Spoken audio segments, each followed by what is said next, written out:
Hello everyone, this is me, Dusty Circuit here, to bring you another KSP video. Yeah, I've been on quite the streak with these videos lately, but I'm so excited for this next mission that I just can't wait a day to make this video. Well, why am I excited? Well, I'm gonna show you where we're gonna be going. And this is the Debdeb system, which we've actually explored in the last few videos that I have made. Like we came through the wormhole that is around Gardama, which I believe is right around there. Then we explored surface of Gardama, then its moons Donk and Gup, and then we went to Lepat,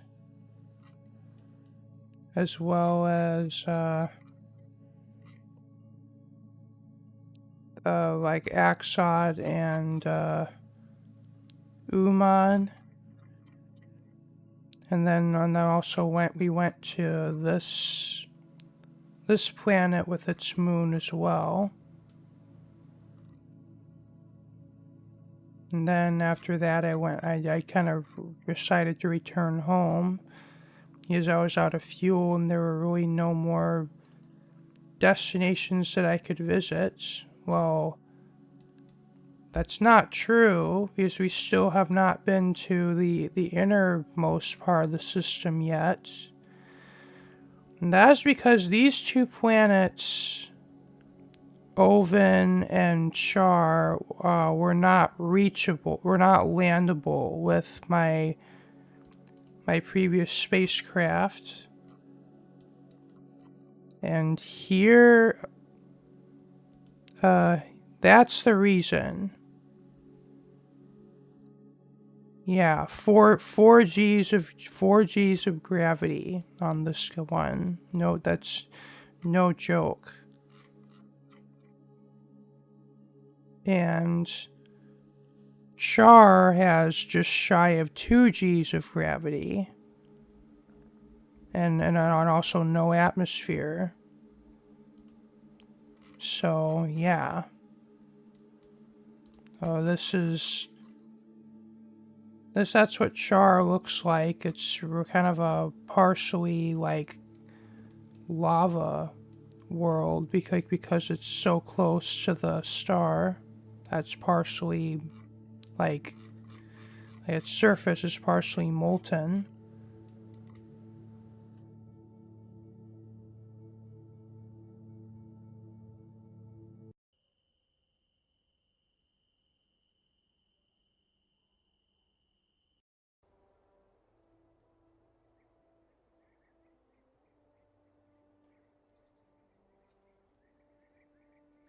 And well, we're gonna make use of the parts that I've unlocked in the past few missions in order to actually make a landing on those two planets possible.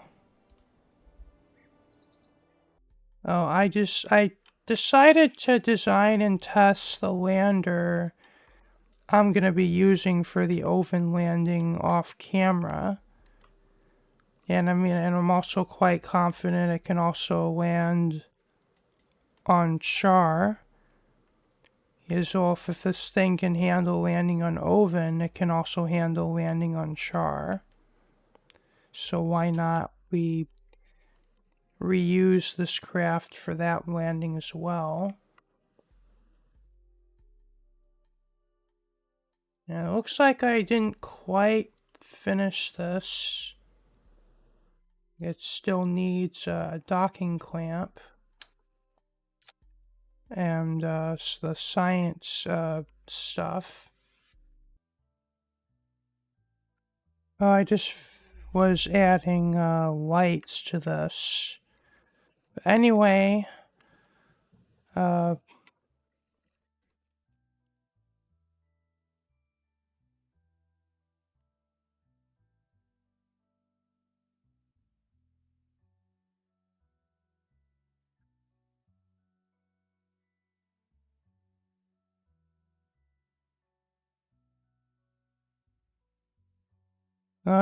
let's let's get started.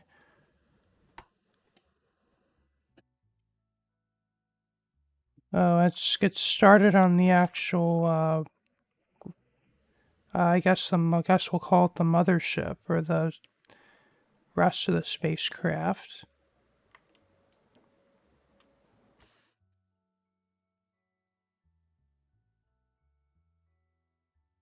And well, usually I build spacecrafts off camera, but I figured maybe why not do a build montage for a change.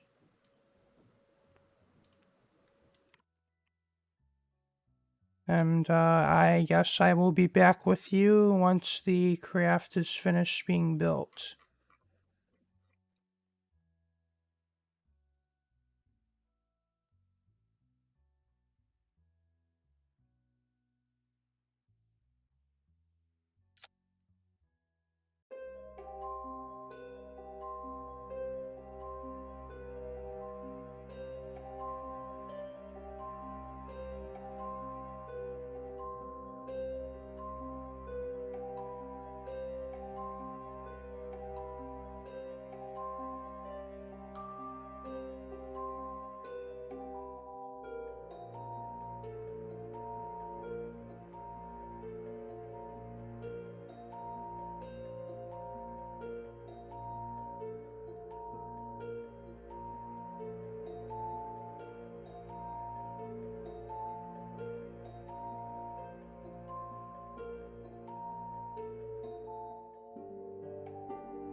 Okay, now I can say that the ship is done being built. So, I may have went a little, crazy with building this, well, as far as how big it is, but since I have a bunch, since I had the new, I've unlocked a bunch of the station parts. The parts from the station parts expansion Redux, figured why not you can make use of them. And so we've got this is one of the gravity rings.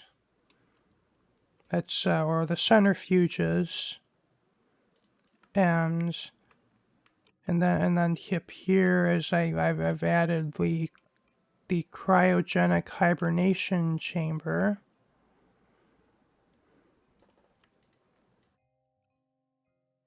And a bunch of the other like habitation modules, and also these airlocks. So this is going to be, this up top here is going to be the actual lander. That's going to be going to the surface of both Ovin and Char. Which is, this is making use of nuclear saltwater rocket engines, which are one of the far future, believe they're one of the far future technologies engines.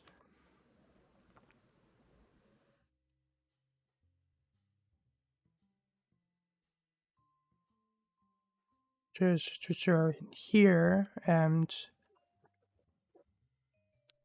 I actually have a mod installed, which I believe is called Patch Emporium, which increases, which actually modifies some of the stats of the far future engines. Most notably to give them more specific impulse. And this is one of the engines that it actually modifies. Like I believe default this specific impulse is about half of what it is with the mod installed. But I just figured I'd mention, because that is going to make landing on these two planets considerably easier than if I didn't have the mod. Yes, like these are the actual fuel tanks that have the nuclear saltwater fuel in them. And just those 4 is actually more than enough for us to land safely on the surface of Ovin. But if I didn't have the mod, I think I'd actually need to have twice as much of that fuel. So,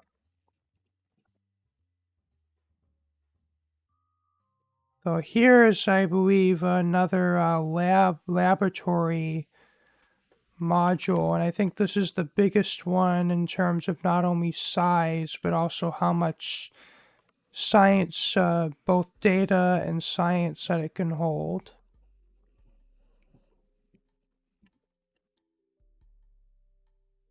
And how the cryogenic freezing chamber works is it uses both electric charge and what's called glycerol, which is in these those blue canisters. And it uses both electricity and glycerol to freeze your Kerbals, and then it uses electricity and to unfreeze them. But when they're frozen, it does still require electric charge to maintain them safely. And hence why I've actually included a nuclear reactor on this craft. but the main engine also, when it's active, provides electricity as well. And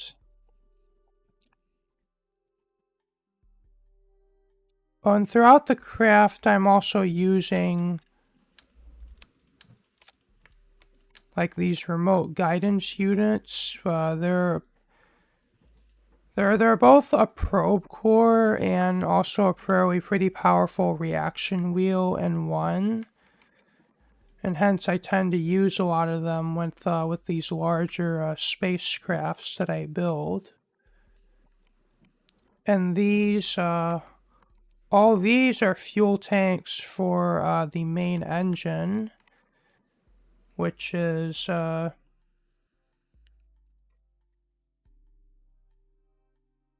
this one. It's not actually the most powerful engine that I have available. That is actually this one, but I'm not going through.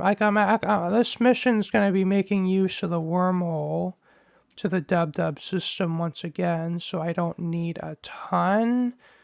I don't need a ton of Delta V. Like I think even this craft is going to be way more than what I need, but I guess better to have way more than you need than not enough. And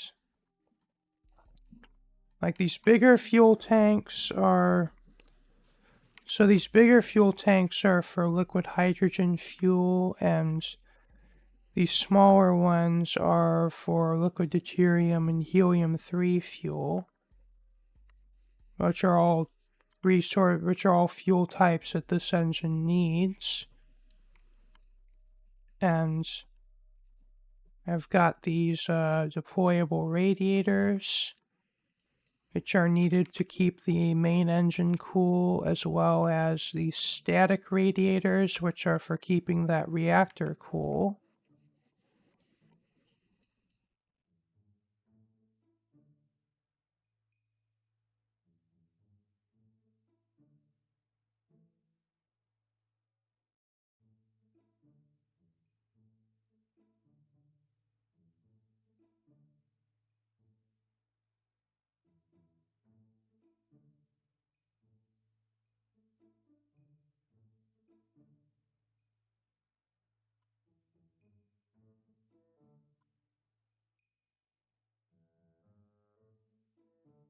And really the rest of this is, I'm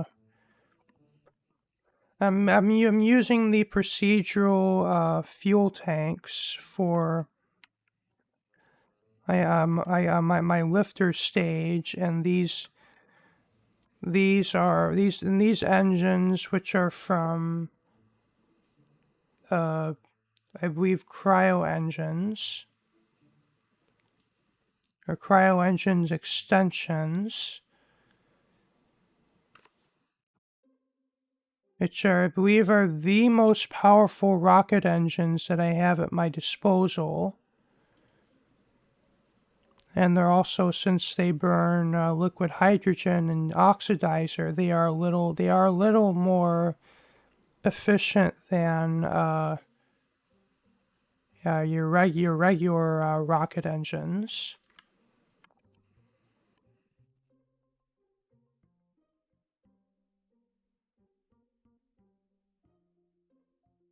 Oh, and I just realized I forgot to add RCS fuel.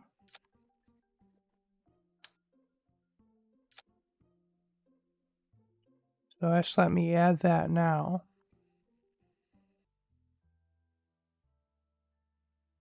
Okay, I think we're ready to... Well, as soon as I add my crew, I'll be ready to launch this spacecraft.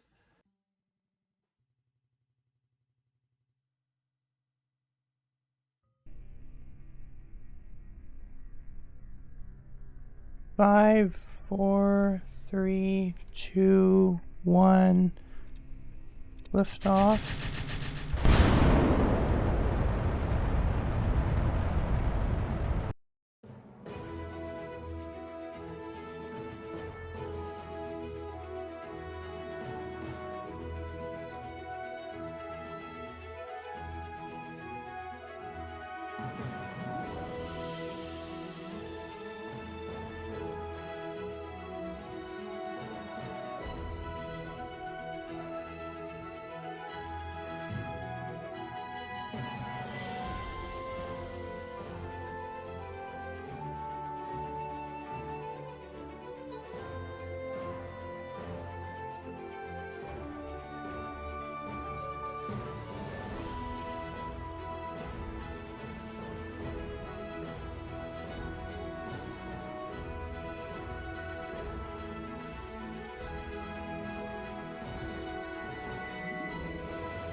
Well, I guess, I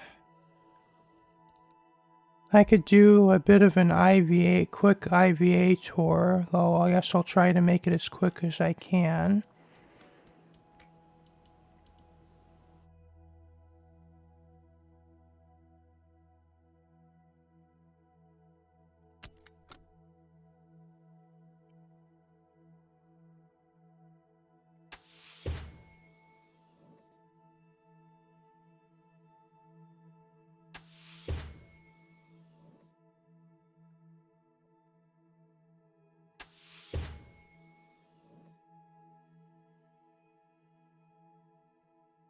Maybe this is heading towards the lander.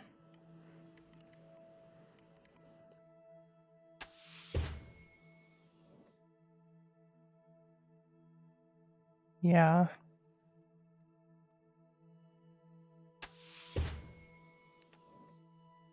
Now we're inside the lander can.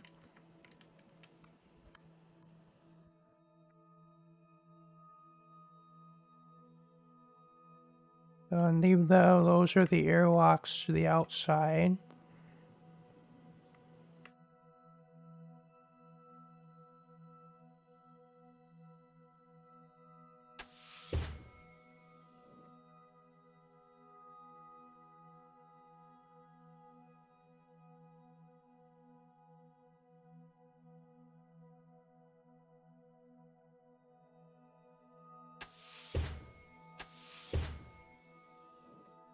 This is that laboratory module.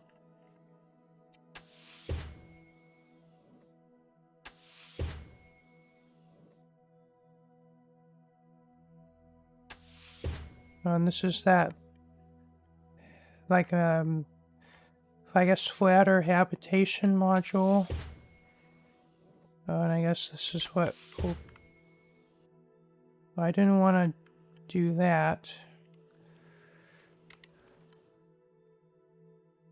And this is what some of the rooms look like.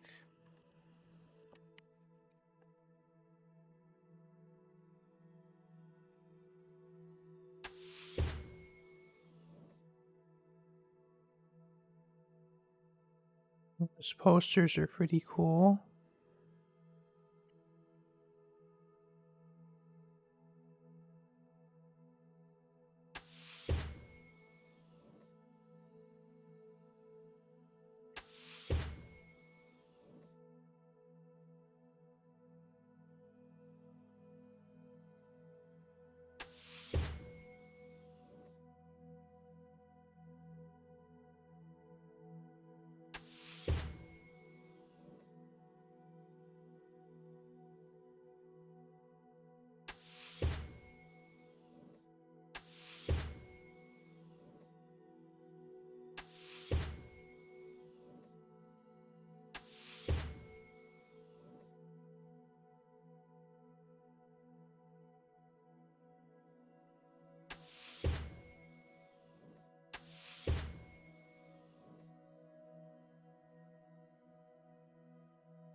Oh, wait, I think this is the lab. My bad.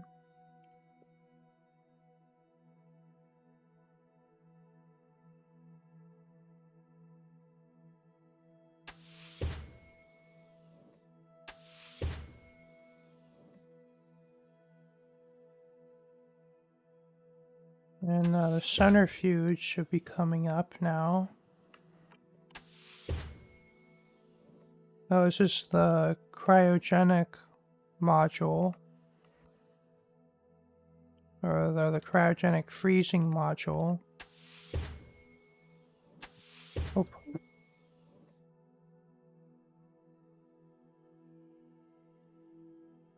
And this is the centrifuge.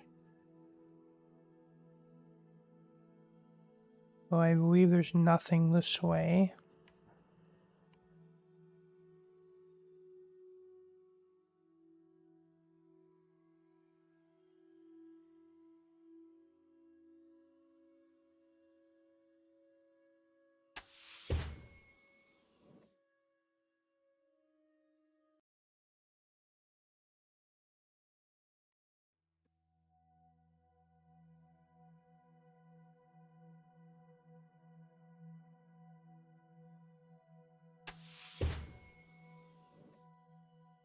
And now you're experiencing gravity, so because we're now in the spinning gravity ring.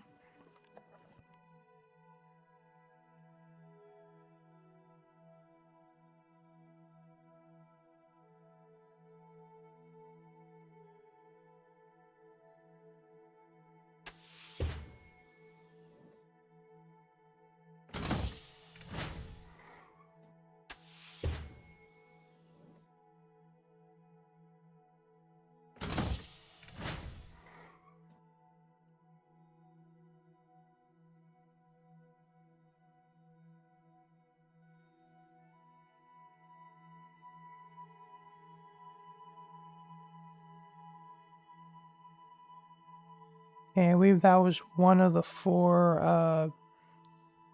I guess, wings you could call them.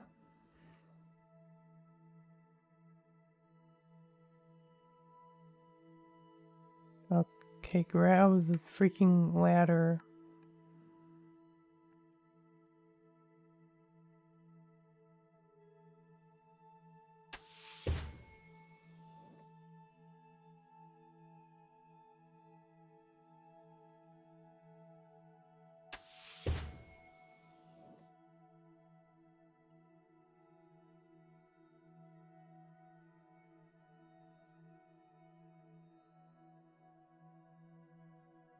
Yeah, this is all pretty cool.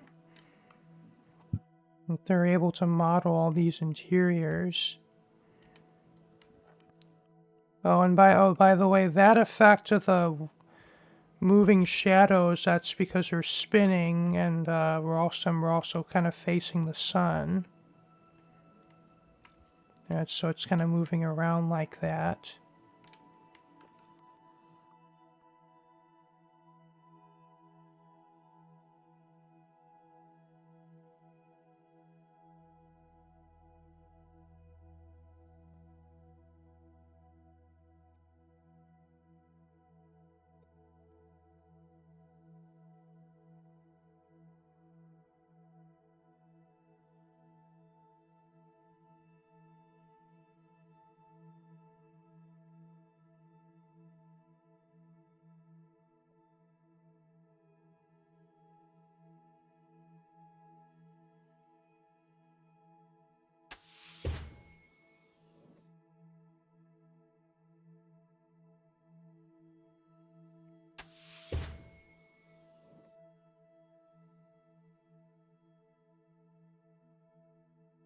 So I guess this is like similar to the first swing that we were in.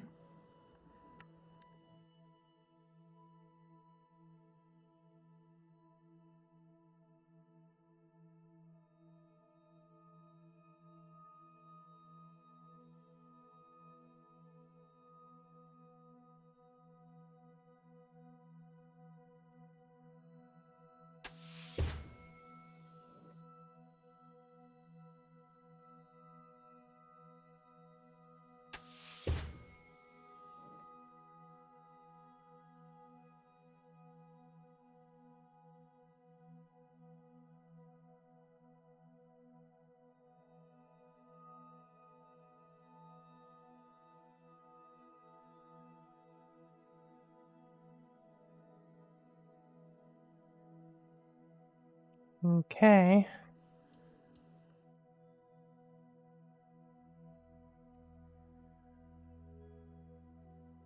And I guess now I can move all of my Kerbals into the gravity ring.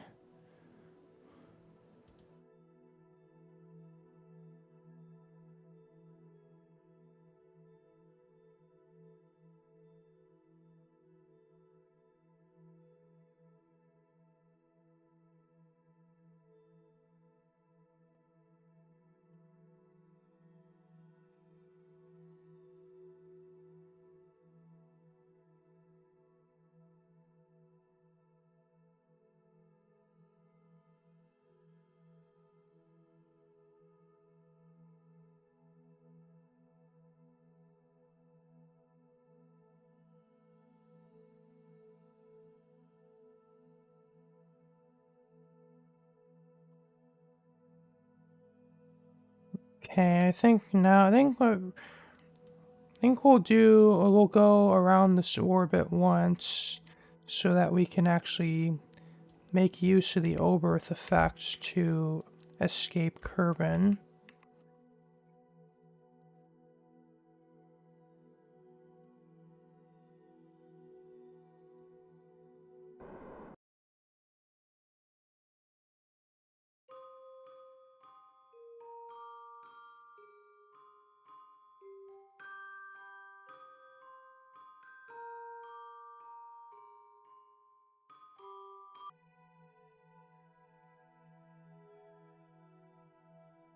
Yes, now I'll move my crew into the freezing chamber and freeze them. Of course, you can do that either by clicking on this menu and you get like a freeze button for all your Kerbals, or you can use the menu, which you can access either from this menu or from the toolbar.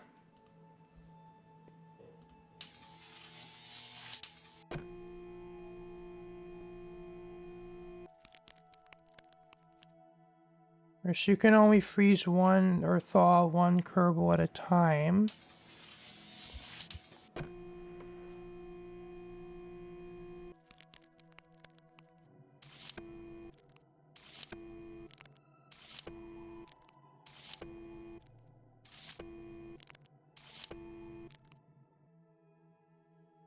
Okay, and so even with all my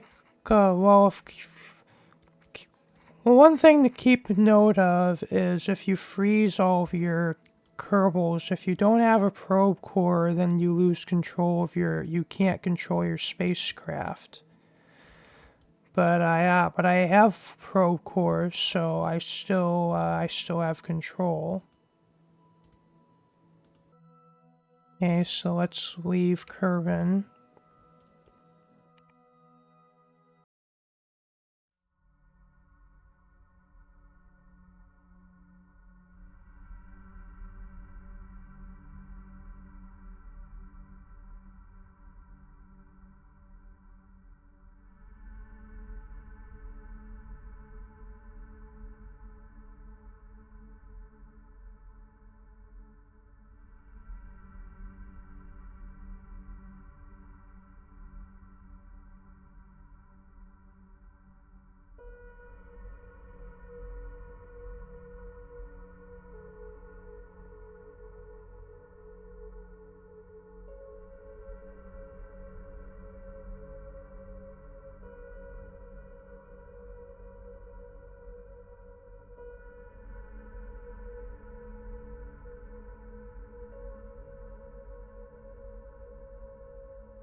Hey, we are now officially in the Debdeb system.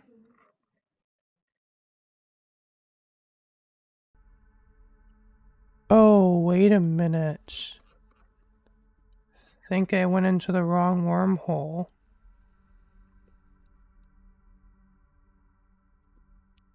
Oh, we're in the Tun system. Well,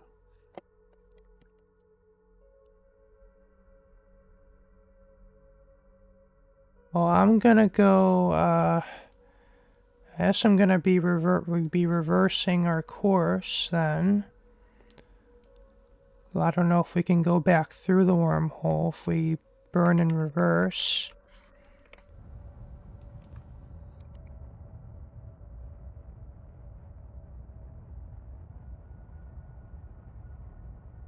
Well, fortunately, I have a far future engine that is really gonna give us a crap ton of Delta V to waste on stuff like this.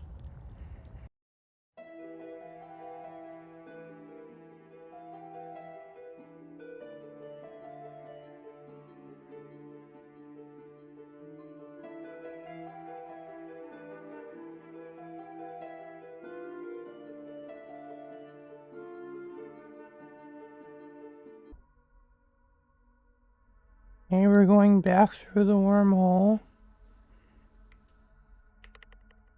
Wait, why? Hey, back through the wormhole we go.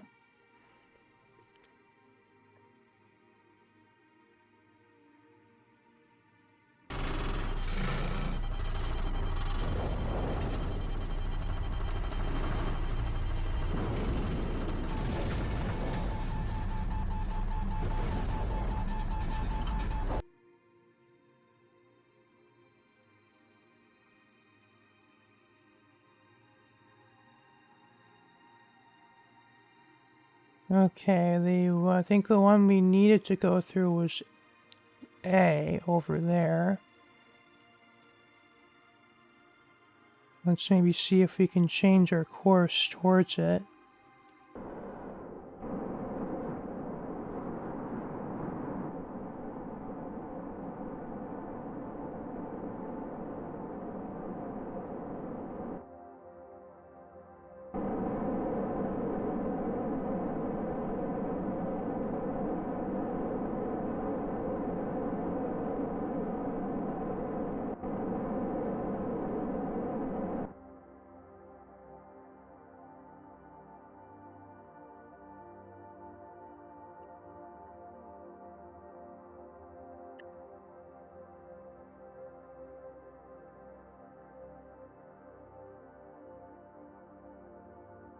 Okay, now let's go through the correct wormhole this time.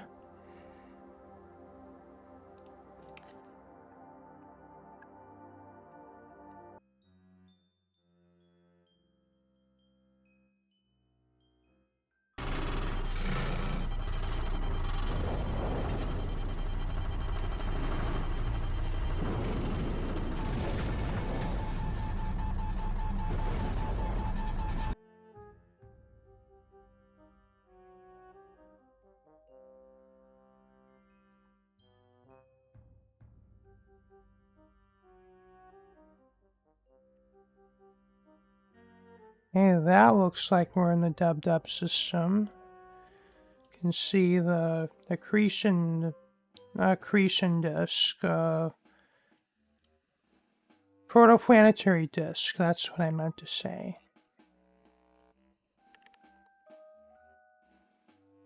Yeah, where are we? Cacablo?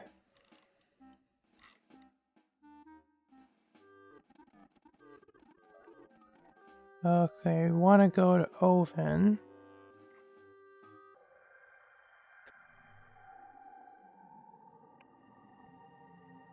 Hey, there's our encounter with Ovin.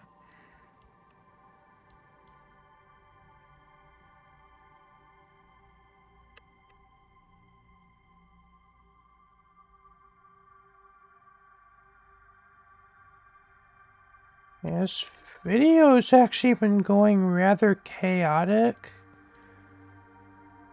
Well, not the worst I've ever dealt with in this game, but just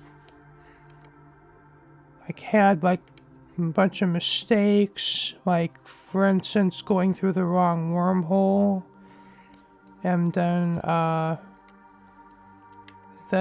kept running into this weird bug where like if it's for whatever reason the game still thinks I'm firing an engine, or like if this number would still be going up, or then like or like my trajectory would be changing as if my engine was still on, but it's not, which is a mess with my maneuvers. And really the only way I know out of that is to go into the tracking station and go back to my spacecraft.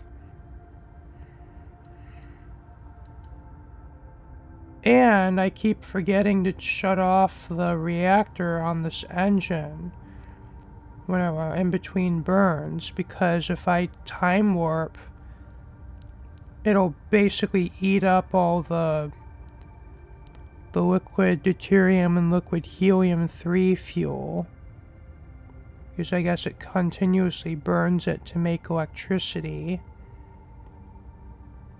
but it still just burns it even though you're not actually using electricity, which is the annoying part.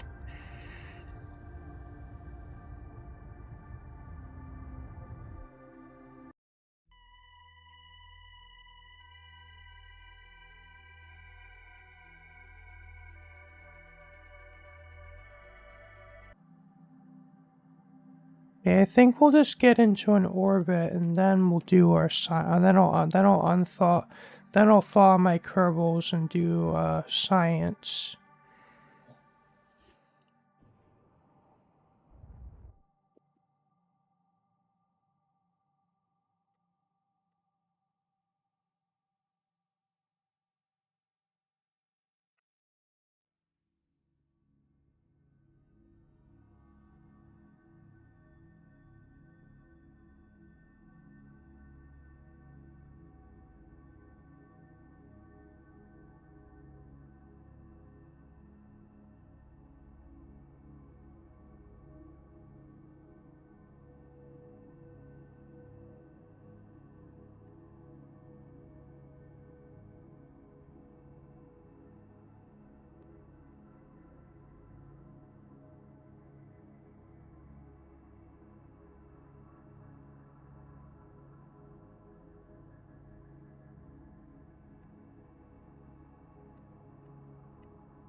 Okay, we are in an orbit.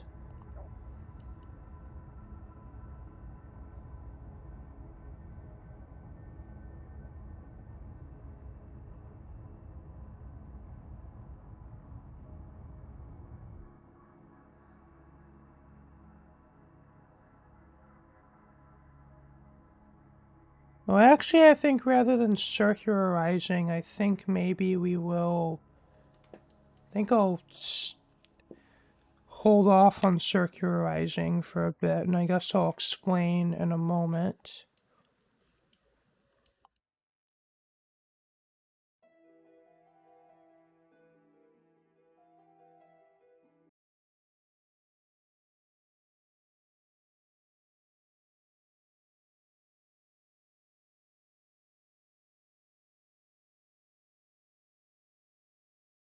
Oh, I just realized a mistake I've made.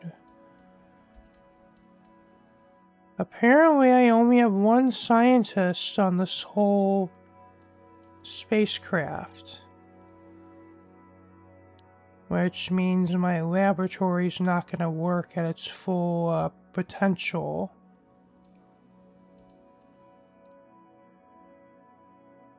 Oh well.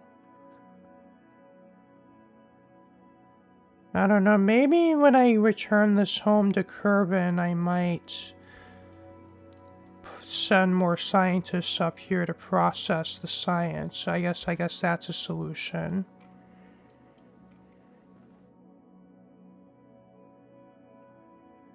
I guess we'll do some science from high orbit.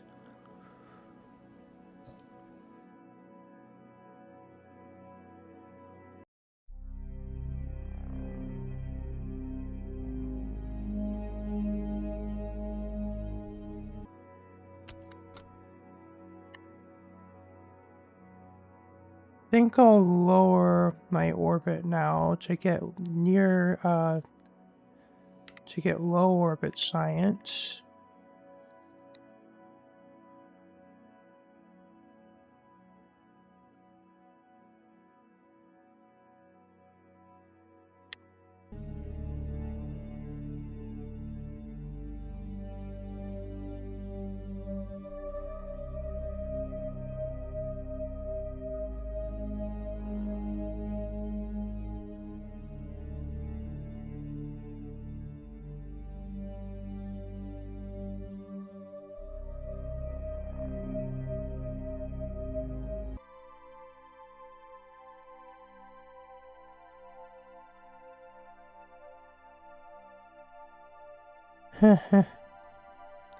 Well, you haven't seen nothing yet, Bob.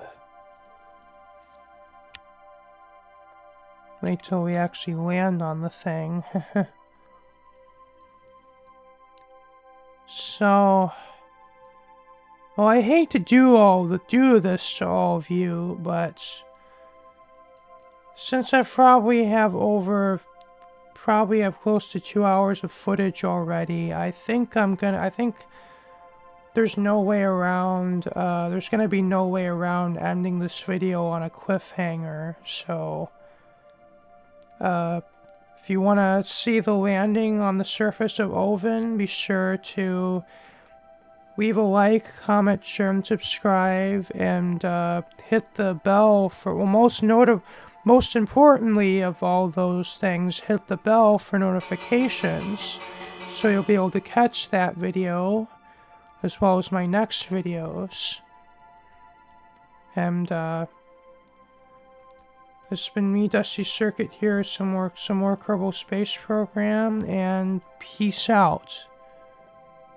Bye.